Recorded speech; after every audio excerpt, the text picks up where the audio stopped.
Hello, financial crime fighters. Targeted financial sanctions is an integral part of the AML function, bringing completeness to the efforts for combating various financial crimes. In this context, the UAE's Cabinet Decision No. 74 of 2020 mandates the regulated entities, DNFBPs, financial institutions, and VASPs, to develop and implement adequate measures to comply with the targeted financial sanctions regime and protect the business against the inadvertent exploitation by the sanctioned or designated persons. This video will discuss a stepwise approach to developing an effective and robust sanctions compliance program. Only when the entities have documented policies and procedures, the implementation of controls can be streamlined. The regulated entities must develop a sanctions compliance policy. This policy must be developed considering the following. 1. Provision of the Cabinet Decision No. 74. 2. EOCN's guidance on targeted financial sanctions issued for DNFBPs, VASPs, and financial institutions. 3.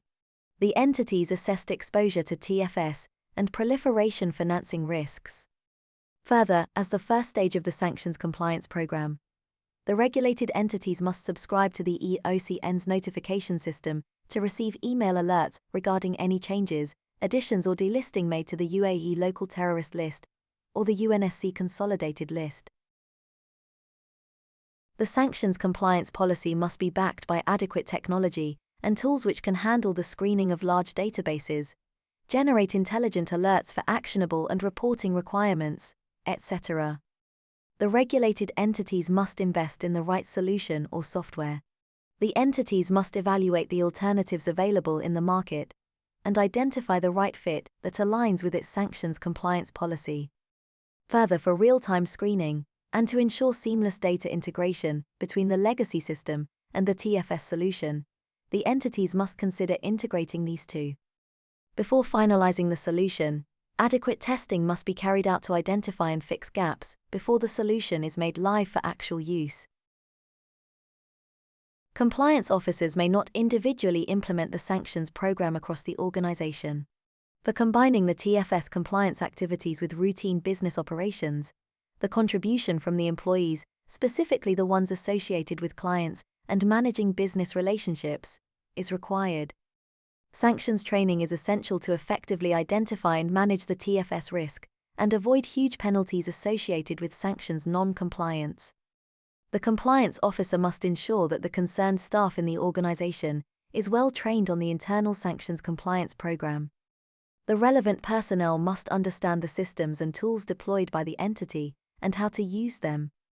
The awareness of individual roles and responsibilities towards sanctions compliance is a must.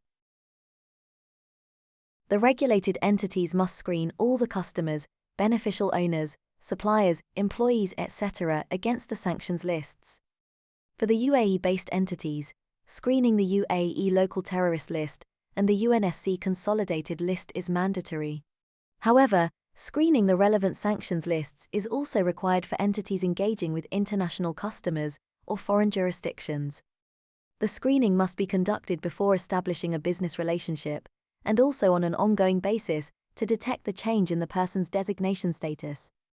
Additionally, basis the screening outcome, the regulated entities are required to apply necessary TFS measures and report the identified matches with the EOCN. For any confirmed matches identified with UAE Local Terrorist or UNSC Consolidated List, the regulated entities must 1. Freeze the designated person's funds, available if any. 2. Refrain from onboarding the customer or terminate the existing business relationship. 3. File the Fund Freeze Report, FFR, on the GoAML portal. For any partial name matches, which the regulated entities can neither conclude as a confirmed match nor a false match, the entity must suspend the business relationship till receipt of any instructions from EOCN and submit a partial name match report, PNMR, on the GoAML portal. Maintaining the quality and effectiveness of the sanctions compliance program is as essential as developing the same for the first time. The regulated entities must periodically review the implemented policies, procedures, systems, and controls to detect compliance gaps or deficiencies. These gaps must be addressed immediately, and necessary controls must be deployed to improve the efficacy and relevance of the sanctions compliance program. The sanctions health check function must also include an independent review of the tools and solutions implemented to ensure that these systems operate as configured and expected. Further, the compliance officer must also pay attention to watchlist management to ensure the comprehensiveness of the database for screening and reducing the number of false positive hits. The systematic approach to developing and implementing the TFS compliance program shall yield the desired results. To stay sanctions compliant, safeguard the business from designated persons, and avoid penalties and reputational damage. Trust this video helps you build your personalized, comprehensive TFS implementation framework. Stay connected for some more learning about anti-financial crime.